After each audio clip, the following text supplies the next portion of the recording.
Good morning, everybody. Dr. Rick Wallace dropping in on you. Hope everybody is having a great start to their week. I hope that you're having an unbelievable start to your morning.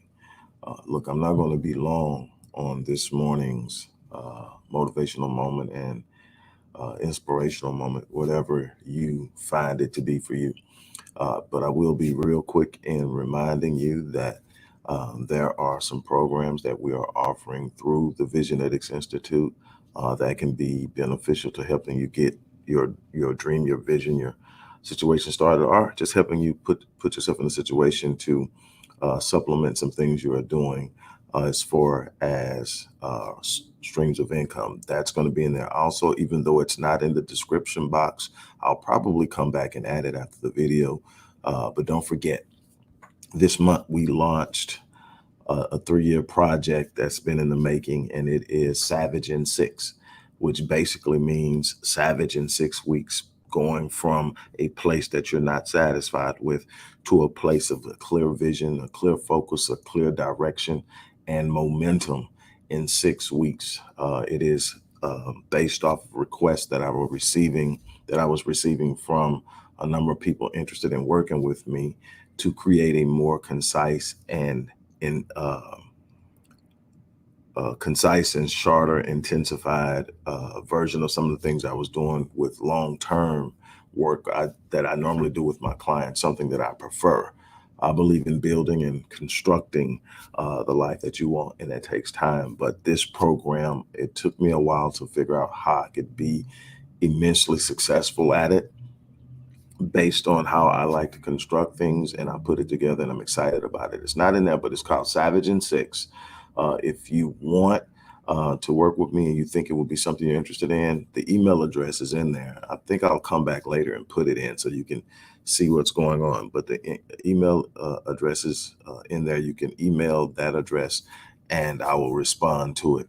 Anyway, real briefly today, one of the things I see that really concerns me about the masses, the vast majority of people, is the ease at which they give themselves permission to be average and mediocre.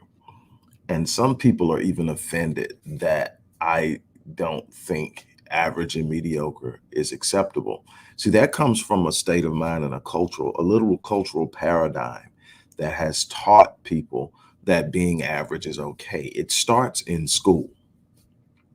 In school, you can earn a C, and in many instances, most people will be okay with it.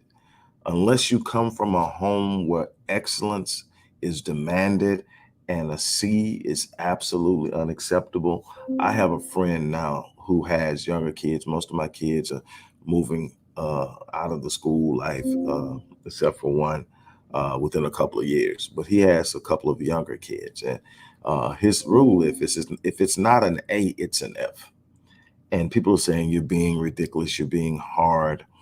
And the thing is, when you really truly look at it, you'd be surprised at what kids are capable of do when the standard is set and when excuses are not accepted. And the thing is, they are capable, and so they do it. So if you set the standard and then they do it, then it's not unfair. It's holding them to a standard. Here's the problem with the whole average thing, or the whole C equation, is while it's acceptable in school, while you can quote unquote successfully complete school with a C average, life in general will not respond kindly to average people in the sense of providing them with the things that they desire. That's going to have to be a level of excellence in the area you're operating in to produce the kind of results that most people want. See, most people want the results of excellence without delivering the effort and the focus and the commitment to excellence in the process that produces the results they're looking for. So they stay in this place where eventually they relegate themselves to a process of mediocrity through just simply default.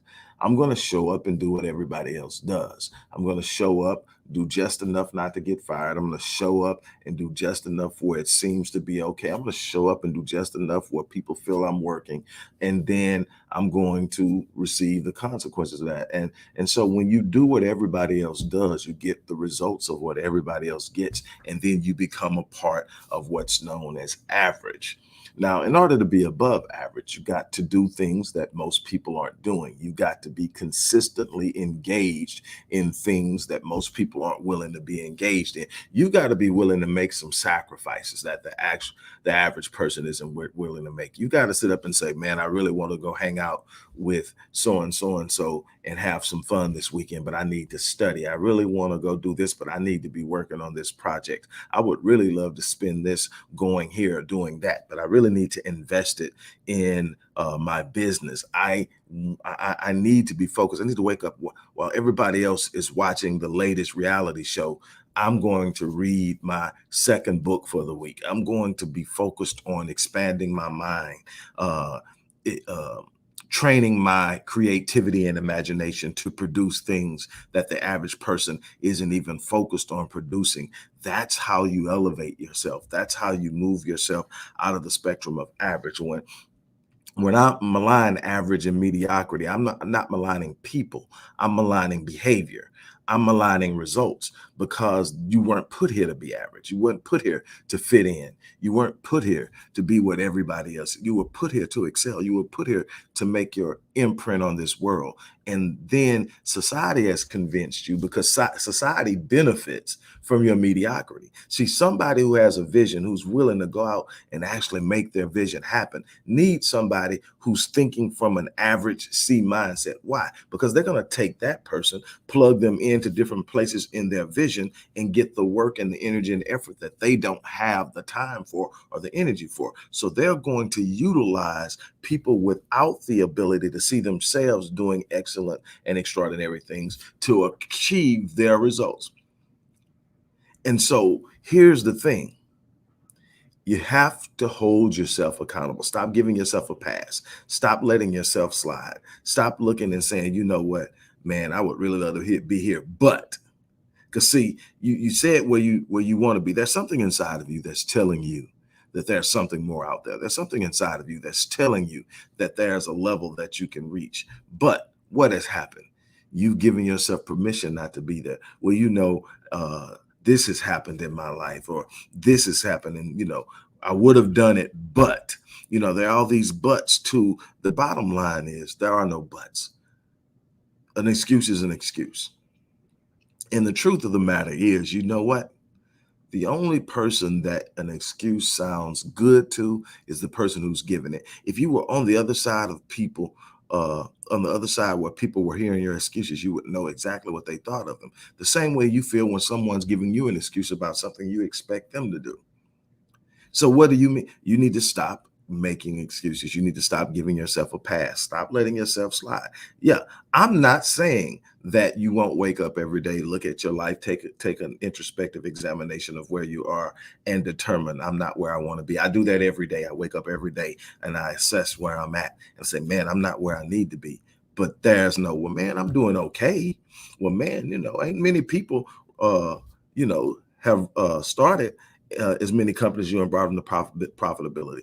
Ain't many people counseling people in multiple countries around the world right now. Ain't many people have sit up, and yes, I'm saying ain't many people have sit up and wrote and published 24 books and have other people moving through your publishing company and doing projects. There's a lot of things you're doing. You're doing pretty good, especially with everything going on with the pandemic, everything going on with you. You should be okay. You're not where you want to be. You're not where you had set your goals to be, but you know what? You're doing better than most. Doing better than most is still somewhere hanging around average until you can sit up and say, this is where I want to be. And then for me, it stops even being about whether I'm average or not. It's, am I meeting my potential? So at a certain point, you become so committed to being the best version of yourself that you're no longer competing with anyone else. You're not measuring yourself on whether you're average or above average. You're measuring yourself on whether you are truly fulfilling your potential.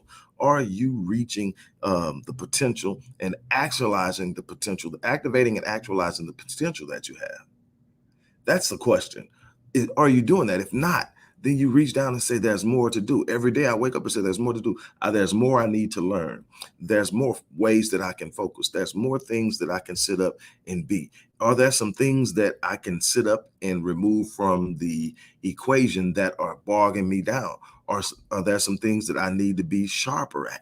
And there's always room for improvement. So at no point am I sitting up resting on my laurels. At no point am I sitting up going, you know what? I'm doing all right. I remember when, you could easily go back and say, man, at least I'm not where I was. No. I'm thankful I'm not where I was, at the worst stage and worst point of my life. I'm thankful that I'm not there, but I'm not satisfied with where I'm at. It doesn't mean I'm walking around going, oh, woe is me, man, this sucks. No, I'm saying, what are you going to do today to change your reality?